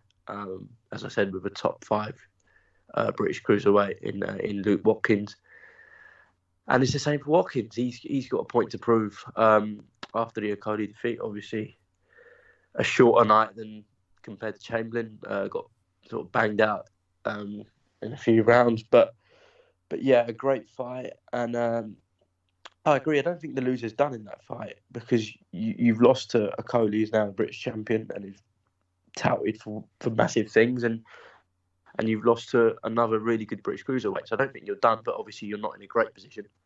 You're going to have to really make your way back up. But as you said, that card is just stacked with 50-50s. I mean, Doyle Gill is going under the radar a bit, but I think that's an excellent fight as well. Certainly is. I'm going to quickly throw my prediction in here, Umar. I know that you being an IFL guy likes to sit on the fence, which is absolutely fine. I'm going with Chamberlain to win this one on points. I think he can out-hustle Watkins. I still believe in Chamberlain. I think the size played a huge part in that fight against Okolie, and I think he just had a little bit of an off night. I mean, it was very underwhelming, like you mentioned, but I just think he can out-hustle him and fiddle his way to a points win. I'd be quite surprised if he was able to stop Watkins. I think Watkins also has a point to prove. A lot of people just think he was a big hype job. I mean, we've got to remember that this guy held the Commonwealth strap. Chamberlain hasn't held a major belt or anything. He got the Southern Area, fine. A great fight against Camacho. Again, one of the best fights I've ever seen live. You mentioned earlier about Corcoran and Garton. But yeah, a great fight once again. But for me, I think Chamberlain on points. The listeners agree with me, but Ayaz goes with Chamberlain by knockout. So interesting stuff there for the prediction league. Moving up the bill once again, you mentioned there, Umar, Ryan Doyle 17-2 with 1 draw takes on Jordan Gill 21-0. This one for the Commonwealth featherweight title, a belt that Doyle took away from Bellotti when he stopped him. I thought Bellotti was going to destroy Doyle, and I have to say so, and I made myself out to look a complete idiot actually. The way Doyle won that fight was unbelievable. Very I mean, when you look at his 2 losses, you kind of, that's what I did. I looked at his 2 losses and I thought, this guy is not all that. I mean, Bellotti's going to just destroy him. Bellotti hits like a he hits like a mule's kick kind of thing. And I just thought, nah, he's not winning this fight. And the way he dealt with Bellew, like I say, was so impressive. And he really, really can bang. And his record doesn't even suggest it. He's got 9 wins by knockout out of his 17 wins. I mean, the 2 times he's lost, he's been stopped. One was to James Tennyson, one was to Ian Bailey, who is a little bit of a journeyman. So for him to come back after that Tennyson loss, I mean, it's amazing for him, and he's got some real momentum now against the guy here who's undefeated in 21, like Jordan Gill, and he hasn't really had that proper test in my eyes, Jordan Gill, obviously trained by Dave Caldwell, but this is his proper first test, and in some ways, I want to say that Jordan Gill's career's been a little bit like Zelfa Barrett's, in the respect that he hasn't really fought anyone of note, and he's made it to like 20-0, 21-0, and this is his first test, and a lot of people are backing him to win. I'm against that. I think Doyle stops him. Yeah, I think majority of people are saying Gill. They're saying he's going to be too classy. It'll probably win on points. The comparison with Zelfa Barrett, I haven't heard that one before, but that's a very good comparison, actually. Listen, it's a brilliant fight, as you said. Bellew was considered one of the best featherweights, outside the world level mix in Britain. Bellew, notably, is on this card as well, looking to worm his way back into the scene. But Doyle Gill is a good fight, 50-50. Most probably picking Gill. But then how can you write off Doyle? He wrote him off against Bellew. Why write him off against someone who hasn't really had that step-up fight yet? But Gill's, interestingly, he's come out with comments saying, if I'm not ready now, then when will I be? So fair play to him, and fair play to Doyle for his first defence of that strap against Jordan Gill. Yeah, absolutely. Like I say, another 50-50 fight there. I'm not getting away from that. I just think that, even though I've picked Doyle to win by stoppage, it doesn't necessarily mean that I think it's going to be one-sided or anything. I think that Gill is an extremely fit guy, and I think for the first few rounds, it'll be very interesting. As you say, it's kind of gone under the radar with the other 50-50s, and one 50-50 that has fell through, unfortunately, Jake Paul against Craig Richards. Not going to go into it too much because what's really the point, but it was a shame because a few weeks ago we had both men on the same show with us. I think we had Jake on the first part of the show and Craig on the second part, and it was quite cool having them both on, having them both share their very different opinions on that fight, and it's fallen through due to Jake Paul picking up a slight injury with his hand. I shouldn't say slight, he's picked up an injury and that's that, so hopefully he recovers quickly and the pair can get it on before the calendar year is up. Moving up the card once again here, let's mention the Ted Cheeseman. This is a brilliant fight. Ted Cheeseman, 14-0, takes on Asinia Byfield, 14-1. This one, a 12-round contest for the vacant British super welterweight title. Unbelievable fight. One that could seriously steal the show.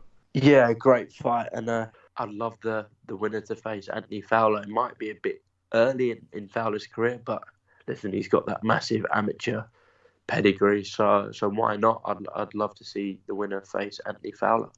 Yeah, I second that. I'm going to go with, on that one, Cheeseman points. Ayaz has gone with that, and so have the listeners. So I just think Cheeseman's so solid. I mean, Asinia Byfield's so slick as well, so I think that could be a brilliant fight. But for me, I just think Cheeseman gets it.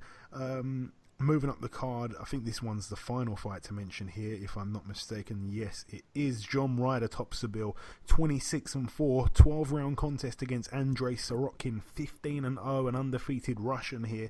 A 12-round contest, like I say. I said it to John Ryder. I mean, you look at his last few fights, he's really took on good opponent after good opponent time and time again, and it's all just to get a world title shot. And I think he's gone such a long route, and he's prepared to literally fight anyone in the world. He's one of the few people that have said to me, do you know what, Jose Uzcategui, the guy that holds the Gal's belt, he's nothing. He thinks he's a world beater. I'll beat him, I'll take him on. He's very confident, and he truly is one of the guys in boxing that would fight anyone. I think he would fight absolutely anyone. He's a little bit nuts, but we do love him on this show. He actually sent me a nice picture the other day wearing a BoxHard Podcast t-shirt, which is a good thing for us. Yeah, another difficult fight, another man that he gets in with that, could be really good. A very a decent looking pro record. I mean, nothing really stands out too much on his record, but undefeated, perfect record, a good amateur, and in some people's eyes it's another 50-50. I would love to see him win, and I'm going to go with him by knockout because again, he's one of the nicest guys. I truly hope he wins. Umar, there's not two Brits in this ring. Let's get it out there. We're picking John Ryder. I'm sure you're with me on that. 100%. I've got Ryder. I'm not going to lie. I don't know too much about the opponent. The Russians are saying he's a very good fighter, and Eddie Hearn and Ryder have made a mistake. But yeah, I'm backing Ryder. What a sort of up and down career John Ryder's had, but brilliant to see him in this position, topping a matchroom card on Sky Sports. And he gets a shot at Callum Smith's belt if he comes through. So it's a final eliminator. So a big night ahead for John Ryder. I hope he does it. We certainly do. Moving over now, though, to the Newport Centre in Wales, United Kingdom. One fight to mention over here. The return of Andrew Selby, a man that, was on a real roll, knocking on the door for a world title, then bizarrely had his licence taken away from him. I'm looking to try and get him on the show, perhaps next week. Andrew has been ready to come on the show, really, for a couple of weeks, but still no opponent for him yet. So for me, I'm just going to probably wait till the fight's done and then talk about the fight rather than kind of talk about not much. I think we caught up with him after his last fight. So rather than just talk about why he had his licence revoked for a little period is probably pretty pointless. I think some people know, some people don't know, but we will talk about that. But we'll probably try and get him on next week or the week after. So all the very best to Andrew Selby, a friend of the show. He has a record of 10-0. It's a 6-rounder there. Like I say, no opponent as of yet. A Sanagar card there in Wales. Moving over now to the Lakefront Arena in New Orleans, Louisiana, USA. The backyard of Regis Prograis, 22-0. He puts his interim WBC World Super Lightweight title on the line. I'm also told that his WBC Diamond belt, I think, is on the line as well. I'm very confused because it doesn't say that here, but he told me himself that his Diamond belt's on the line, which I didn't even know he actually owned the Diamond belt. I'm not quite sure what the clear cut of that is, but forget about that. It's a fight we're talking about here, not necessarily the belts. In the other corner, Manchester's very own Terry Flanagan, 33-1, a 12-round contest. I have to favour Prograis here. I think he punches incredibly hard. He's just been obliterating people at the moment. Obviously, Terry Flanagan has looked very good, but his one fight at this new weight was a loss to Maurice Hooker. He didn't look great there, but then again, I do have to say that Maurice Hooker's about 7'10", and Regis Prograis is quite short, very, very short actually for the weight. So I don't think the height and the reach and the boxing skills is going to be a problem for Flanagan. But I can just see, I just can't really see Prograis losing, whether that comes by stoppage or on points. I don't think Flanagan's going to get any favours done for him by the judges out there in the backyard of Prograis. I'm going to go with Prograis by knockout. Ayaz is actually really, really putting his money where his mouth is here. He's saying Flanagan on points, which I just cannot see happening at all. And the listeners are going with Prograis by knockout also. So me and the listeners have got Prograis by knockout here. It would be great for Flanagan to bring the belt back in terms of British boxing, but a very hard ask, and I think everyone knows that. Yeah, listen, Prograis along with Josh Taylor is the favourite for that tournament. He hits very hard, is technically very good as well. Flanagan coming off that loss to Hooker obviously isn't going to be in the best frame of mind. But listen, we've seen stranger things in boxing. I wouldn't rule Terry Flanagan out. He's an experienced campaigner. I wouldn't rule him out of this, but obviously it'd be stupid to say I think that he's the favourite. You have to pick Prograis in this. And I think him and Taylor, Prograis and Taylor, will hopefully be the final of the Super Series. I think that'll be a brilliant fight. But don't rule out Turbo. No, I'm not. I'm certainly not. I think that this is Regis Prograis' first proper fight. In terms of a completely different style coming at him, and an established world champion, a man that's got the experience under his belt. I think it's Prograis' toughest fight, really, and Prograis admitted that to me himself. He said that, yeah, I view this as my toughest fight. The experience is with Terry. He acknowledges that. And the one interesting thing that I will throw out there, I've said it before on the podcast, I think, when the fight got made, but I've spoke to Prograis before about Flanagan, and he said he doesn't really know much about Flanagan. And then when it come to him picking who his opponent's going to be, it was out of Ryan Martin, who of course has ended up going to be taking on Josh Taylor, and it was out of him and Flanagan, and he chose Flanagan. And as soon as he chose Flanagan, I couldn't believe it. I thought he'd probably choose Martin. And I texted him straight away, like literally a few minutes after the draft happened in Moscow, and I said to him, I thought you didn't know anything about Flanagan. And he texts back, I don't. So he's a bit crazy, but he likes to test himself, and we do like Prograis on this show, a good friend of the show. Also on that bill, we've got Ivan Baranchik, 18-0. He takes on Anthony Yarde, 21-0, with one draw. Yarde, obviously a very, very good fighter, actually, a Swedish fighter, a former opponent in the amateurs of Josh Taylor. That one's for the vacant IBF World Super Lightweight title, another World Boxing Super Series fight there. Also moving over now to Madison Square Garden at the theatre in Madison Square Garden, not the big venue. This is very much the theatre in MSG, New York, USA. Matchroom USA show here. Eddie Hearn, I believe, is going to be out there for that. I think Barry is going to be at the Copperbox on Saturday. On the undercard, we have Heather Hardy, 21-0. She puts a not her belt. The belt's vacant. The WBO World Female Featherweight title. She takes on Shelley Vincent, who's 23-1. That's a very, very, very good fight there. That again has gone under the radar with all the other fantastic fights on this weekend. But that's a 10 2-minute round contest, and I just want to big that up a little bit actually on this show. That's a brilliant, brilliant fight for those that like seeing women box. That is one to sink your teeth into. That's a great fight there. Also, we have really the main event. It's the final fight to mention here. Umar Daniel Jacobs, 34-2, takes on Sergei Derevianchenko, 12-0. This one for the vacant IBF World Middleweight title. Daniel Jacobs, a man who, well, I was going to say he's had ups and downs, but I'm not so much like John Ryder has, but I think, he got to that level. Obviously, got knocked out by Pirog. He had the battle with cancer, which we all know about. It's been very well documented. He came back. He won a world title. He took on the likes of Peter Quillin. I remember him absolutely starching him in a round, and then got in there with Triple G, lost that fight, a very, very close fight, let's not forget, and then, he signed with Eddie Hearn, and since then his career's kind of got back on track a little bit, and here he fights again for a world title. One that if I'm going to go on record and kind of say that I'm not sure it should have even been took away from Triple G, so he's kind of fortunate to be here, but everything happens for a reason, they say, and he's taken this fight here when he probably had a few different options instead of this fight, and he's taken on here an undefeated Ukrainian fighter, which we know undefeated Ukrainians are very, very tough in boxing. Yeah, as you said about Danny Jacobs, it's an incredible story. He'll never have a tougher opponent than cancer, and he's beat that, so everything else should be easy for him. But you mentioned the Golovkin fight. I thought he nicked that. I couldn't argue with a Golovkin win or a draw, but I thought he just about did enough. And yeah, the comeback fight was amazing, where he destroyed Kid Chocolate. No one thought he would as well.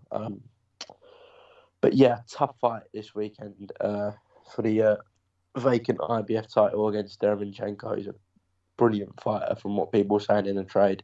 Lou DeBella, who promotes him, is really saying that he believes he's the real deal, and he'll show it against Jacobs this Saturday night. But I'd have to pick Jacobs. And yeah, Jacobs has got massive fights down the line if he comes through this and wins a world title. Obviously, the Andrade fight, both being under Matchroom, unification fight there would be the obvious one. There's obviously Billy Joe Saunders as well, Charlo. Yeah, Jacobs has got a big future if he claims his world title Saturday night. Let's not get ahead of ourselves. Yeah, getting carried away. yeah, obviously got a big future if he pulls it off on Saturday night. And Matchroom could have another middleweight champion. They certainly could. But yeah, a great fight. I won't really add too much to it. You've kind of said everything there, Umar, but I will just reveal my pick here. I'm going to go with Jacobs by knockout. I think he gets the knockout, even though he didn't impress me overly when he took on Maciej Sulecki in his last fight. I don't think he looked fantastic towards the end of the fight. But I think he, with the experience in the pro ranks, I think he probably wins this one by stoppage. He really can bang, we know that. And the listeners and Ayaz are in agreement with their pick. They've gone with Jacobs on points. So no one sharing the opinion of Lou DiBella on this show. But yeah, should be a good fight. Like I say, there's lots to look forward to. There really is. Two shows that clash, unfortunately. At two different times on Saturday. Obviously the Friday night card at York Hall, nothing clashes with that's too big. And then on Saturday we've got Fury fighting at the exact same time as the Matchroom show at the Copperbox, and then later on in the evening the Matchroom show in the US clashes with the World Boxing Super Series card. So yeah, a lot of people going to be watching, going to be picking whichever show on Saturday night they want to watch, and then watching the rest on Sunday, I think. Or it's either going to be a very, very late night for me. I reckon on Saturday I'm going to be just watching it all after each other. But yeah, that's really it for the preview part of the show. Like I say, we brought you the review part, we brought you guest number one, we brought you the preview part just there. Like I say, I'm gonna get onto the news at the very last part of the show after we've brought in this guest here, so I'm gonna get onto that at the very last part, along with the predictions. I think we've made 8 predictions, which is probably the most predictions we've ever made on 1 week, so there's many points up for grabs. There's going to be a new man in the lead, hopefully, on the predictions. But yeah, like I say, just before we wrap up part 2, it's also time to say goodbye to Umar. Umar, thank you once again for coming on this week's show and saving the day. Ayaz has gone missing, no one knows where he is, but you've stepped in and done a phenomenal job. Thanks once again. No problem, anytime. If Ayaz goes missing again, you got my number. Excellent, Umar. Like I say, just before we wrap up part 2 and ultimately end the show, there's one last thing to do, and that is to welcome guest number 2. Ladies and gentlemen, please welcome the former Cruiserweight Commonwealth champion. It's, of course, Mr. Luke the Duke Watkins. Luke, welcome back on the show, sir. Welcome. Thank you for having me back. Hey, it's always my pleasure having you back on. Now, Luke, we last spoke in the build-up to the Lawrence Okolie fight. It was a fight that, in my eyes, was a 50-50 going in. I'm sure that you'd admit yourself that you didn't really have your best night. Talk us through, I know it's in the past, but please talk us through what you do remember of that night. Up until the end of the second round, he caught me. There was nothing in the fight. Do you know what I mean? I knew I was there to fight. I knew I wasn't going backwards in the sense of Lawrence was going to come there and push me backwards or push me about. That was never, ever going to be the case. I knew I was going there to fight. And, Lawrence is heavy-handed, and unfortunate for me and fortunate for him. He caught me, and sometimes that's just the way boxing goes. And how was it for you, Luke? Obviously, tasting defeat for the first time, losing your title on a big card on Sky Sports. Did it take you a while to get over it? Did you just bounce back straight away? I mean, mentally, how did it take its toll on you? Tell us. Nah. I'm not that way inclined. From a lot of the books I read, it always talks about never dwelling in the past. Don't even think too much to the future. It's all about being present and being right now. That happened. I was gutted, but shit happens in boxing. This is the way it goes. So you have to move forward. You have to think, right, that is obviously not the path for me right now. I need to make an adjustment. We need to see where we're going now. And now, this is where we're at. Very positive mindset to have. And my last question on that whole kind of thing, what have you made of Okolie's 2018? Obviously, in my eyes, he's had 3 pretty much 50-50s back to back. He hasn't always won so brilliantly in the eyes of the fight fans that like to see action. Sometimes he hasn't done so well, but he has got the win, which is of course the most important thing. What have you made of his 2018? For him personally, in my opinion, he's had a very successful 2018. He captured when did he capture that WBA? Was that, or did he capture that against? That was with Chamberlain, I believe. Yeah, but that was early February. Yes. Yeah, so, I mean, I think it was February 6th. So that was early February. He caught that title. He caught another one against myself in June, and then he caught the British against Mate Askin. From my point of view, that's very successful. But from a fan's point of view, which I am very much a boxing fan as well as I'm a fighter, his performance against Isaac wasn't great. And his performance against me, terrific. I thought, well, as a fan, I would think, right, well, now that's what he's about. But then he falls back into the same trap of what happened against him and Isaac, with him and Matty.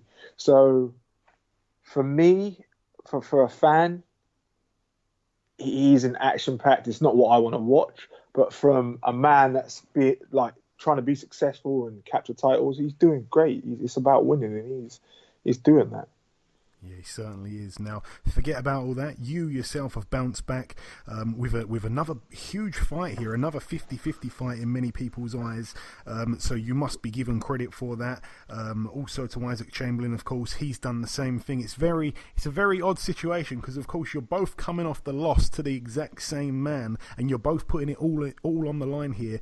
Like I say, in a 50-50, the loser, I guess, he's on a bit of a tough path. The winner goes on to big things.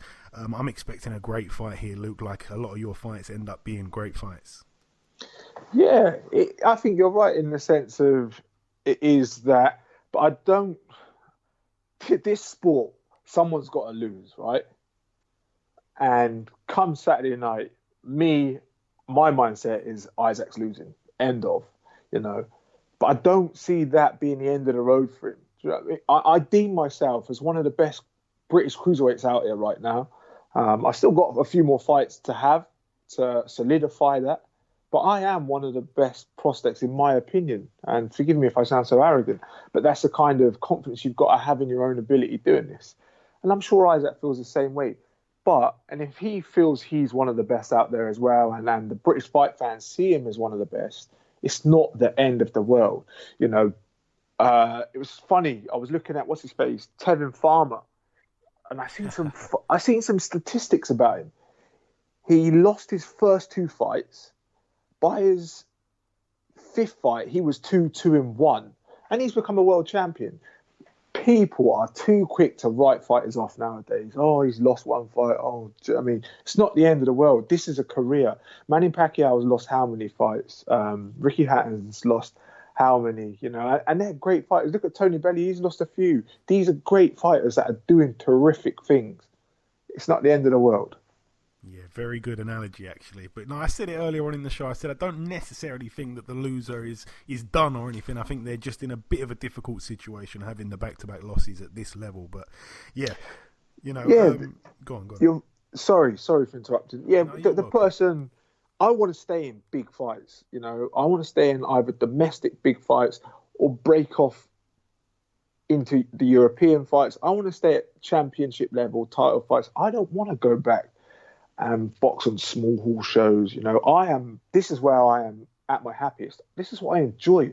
I love coming here. I love doing the media workout. I love the press conferences. I love the buzz. I love the fans coming, chatting to me. This is what I live for. So for me, I want to stay here. I don't want to go and fight journeymen fights. Oh, who are you fighting? Bob who? Bob Chetnikov. Who's that? Exactly, who's that? I don't want to fight Bob Chetnikov. I want to fight the names. I want to fight people who people know and who they want to see me fight. I just want to apologise to anyone out there that may be called Bob Shipnikov if you are listening. Apologies, Bob. I actually know someone called Bob Chetnikov. That's why I used the name. Seriously? Nah, I'm joking.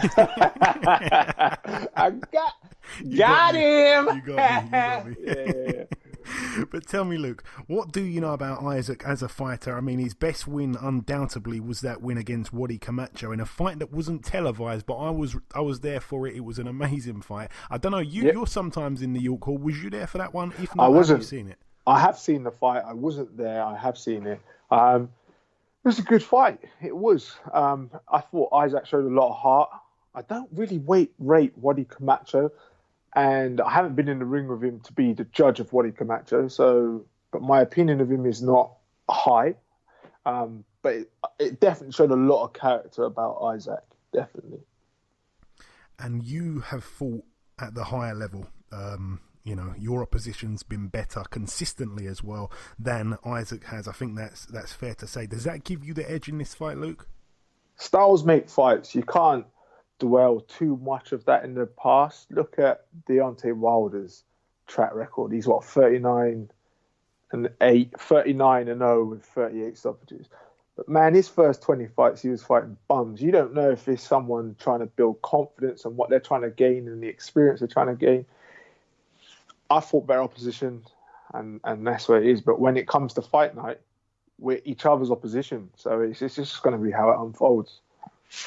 So you're saying Wilder took on a couple of Bob Shetnikovs, yeah? Yeah, definitely, man. I don't know about other fighters, but I'm one of these guys. Every now and then, someone will come to mind and I think, well, let me just go through someone's box rec. Let me see who he's fought. Do you know what I mean? And he's fought. Don't get me wrong, he had to build his career and do what he was doing, but he was on the road fighting no one for a long time. Yeah, fair enough. And I want to get your take on another fight that's happening in your weight division. It's happening November the 10th, not too long now. Bellew against Usyk, Luke. We didn't think that Tony was, in some people's eyes, crazy enough to take this fight. In a lot of people's eyes, courageous enough to take this fight, but he's took it. How will the fight play out in your opinion? Oh, man. Tony's proven that he can do what people think he cannot do. So for me, I back Tony for this, you know. And let's be honest, he's up against it when it comes to skill set. Usyk, in my opinion, is one of the best in the world, the best in the world at cruiserweight. He's the unified champion. But Tony's called it. He does what people don't think he can do. And if anyone's going to find a way to win, it's going to be Tony. Fingers crossed for him, certainly. And another big fight that's happening December the 1st, you mentioned it there, or we mentioned it once or twice, Deontay Wilder, he takes on our very own Tyson Fury. We're all hoping that Tyson can get the job done. I'm sure that you agree with that, but is it a little bit too soon? What happens in your opinion, Luke? You are mental. Fury is going to smoke him. Really? Listen, Fury, right? A prime and ripe Fury. He's only 28, 29. He's not a old. prime. Is he ripe at the moment, though, Luke? For that man to go away and come back and be where he is physically and mentally, you don't think he is in a terrific place. In my opinion, I think he is. He's doing tremendous, and I honestly think he is going to box Wilder's head off. Well, fingers crossed. I mean, I'm not saying it can't happen at all. I mean, the way he did that, I'll never forget one of the most epic wins ever when he went out to Dusseldorf and pulled off the unthinkable. So, I mean, I would love that to happen more than anything. I want to ask you also, Luke, which other fight are you looking forward to most on the fight card that you're fighting on Saturday? Because it's got a few lovely 50-50 fights. I'd have to say Cheeseman and Asayan Byfield. Is that how you pronounce it? Asinia Byfield. I apologise because he's a cool guy. I've met them. I know them both. Just to say hello to, and they both seem cool. But I'm going to say it straight. I'm a massive Cheeseman fan, like massive. So, but I like the two. So I'm really looking forward to the fight. Like some fighters catch your eye, and Cheeseman just caught my eye once, and I had a chat with him after his fight when he beat on the same card. Lawrence fought Isaac February. He beat Carson Jones, didn't he? Was that on the same one? That was the same night. But Waxy was on there. He was on there. Yeah, I believe that was the same night. But I thought he was wicked, and ever since that night, I've become a real big fan of Cheeseman. Yeah, I think a lot of people followed suit. I was a little bit gutted when Jake Paul and Craig Richards fell apart. That one was really up my street. Yeah, that's a good fight as well. But if I'm honest, I forgot about that. I didn't even know that it had fallen apart. That's a shame. That would have been that again. That's another great fight for the fans, both of them. Yeah, for sure. And finally, my last real question to you, Luke. I want to get your prediction, if you do have one. How do you see your arm being raised on Saturday night when you get the victory? I ain't coming. I always say to people, I don't come here to make numbers. I come here to win. I come here to fight, and I come here to win. And I'm just going to be too much for Isaac, honestly. Is that a points victory I'm sniffing there? Is that a stoppage? How do you see it? If you can say. Well, I prepare for 10 rounds. Isaac's proven his chin holds up. Lawrence hit him with some good shots, and Lawrence is heavy-handed. So let's not be ignorant to the fact that I've been stopped by Lawrence, and he was in there and he was fine with Lawrence. So I'm not going to be ignorant to that. But at the same time, I'm a cruiserweight who can bang. So if I catch him, he can go to sleep. Like that is a very much a possibility. Okay. Like I say, another fight on an amazing card that I'm truly looking forward to. I think now that Ball and Richards has fallen apart, I think this one is my favourite, and I'm not just saying that because you're here. Finally, Luke, just before I do let you go, is there anything that you want to say, perhaps to our listeners or to anyone in particular? Take it away. The floor is yours. Yeah, I just thank you guys for tuning in. I thank yourselves wanting to chat to me and talk about boxing. This is my life. This is my passion. I could sit and talk boxing all day, all night. New fans who, want to tune into me and see what I'm about. People that have been following my journey and my progress, I'm very, very grateful. Without all you guys that are interested in boxing, none of us would be doing what we do. So I'm real, real grateful for all that. Very well said, my friend. But listen, Luke, it's always a pleasure having you on the show. It's always a pleasure catching up. Thank you for your time. Best of luck for Saturday, and we shall catch up sometime after for sure. Thank you ever so much. You take care, my friend.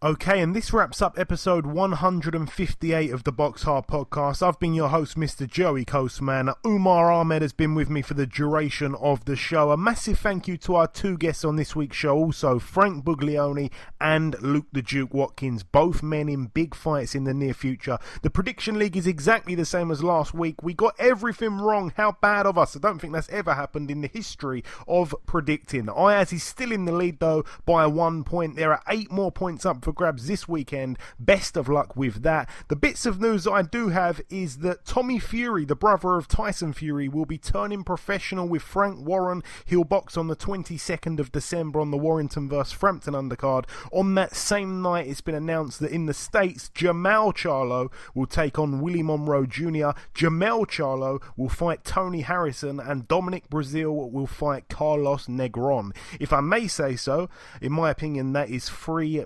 mismatches there, if I'm being completely honest. But that's really it for the news. Not too much else going on. Thank you all once again for tuning into this week's show. Enjoy your weekends, people, and we shall see you next week.